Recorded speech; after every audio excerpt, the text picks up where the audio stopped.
From Amateur Radio Newsline Report number 2323, this is Ham Nation headlines for Wednesday, May 11, 2022. Ham radio experimenters in Australia have reported great success with their latest balloon launch, despite a last-minute adjustment to their game plan. There was a slight change in plans for the high-altitude balloon launch in Australia by Project Horus, a part of the South Australia-based amateur radio experimenters group. The weather balloon had a successful launch on Sunday the 1st of May, but this was a telemetry-only trip. According to the ARRL website, the forecast and the expected cloud cover did not make for ideal conditions for imagery.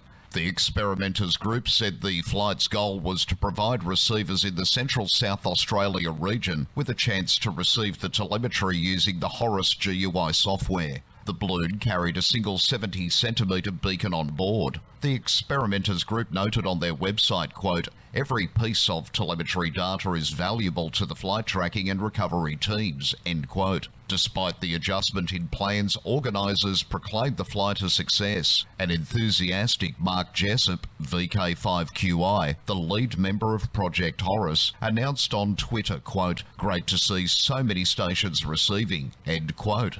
For Amateur Radio Newsline, I'm Jason Daniels, VK2LAW. An amateur radio club in Indiana will be able to upgrade its emergency response equipment thanks to 2 generous gifts. The emergency response work for hams in the Northeastern Indiana Amateur Radio Association just got a big boost from more than $33,000 in grants to buy additional equipment, including a trailer. The club's Go Box project, a key tool for efficient response in disasters, has received a grant of nearly $3,000 from the ARRL Foundation. The club's other project is to buy a trailer and furnish it with an analog and digital repeater, radios, and an array of software, including WinLink and FL-Digi.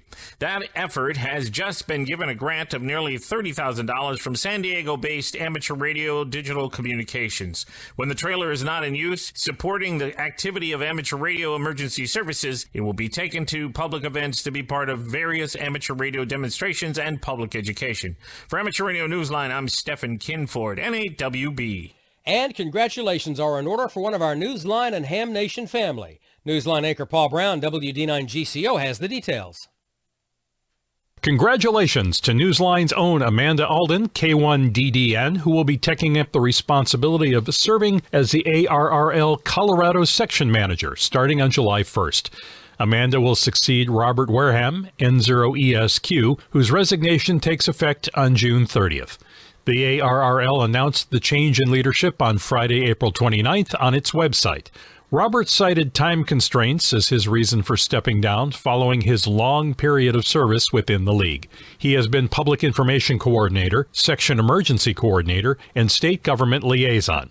In addition to being well known to Newsline listeners and Ham Nation viewers, Amanda has been Assistant Section Manager and Regional Emergency Coordinator for the South and Southeast All Hazards region of Colorado.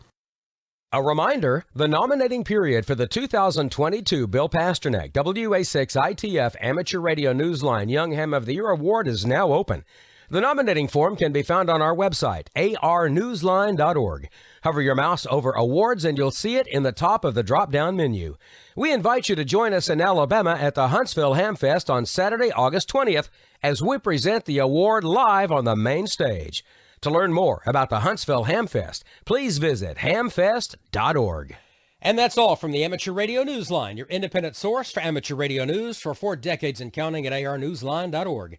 With Jason Daniels, VK2LAW, Stephen Kinford, N8WB, Paul Brown, WD9GCO, Karen Eve Murray, KD2GUT at the news desk in New York, and our news team across the globe, I'm Don Wilbanks, AE5DW 73. We'll see you next time here on Ham Nation.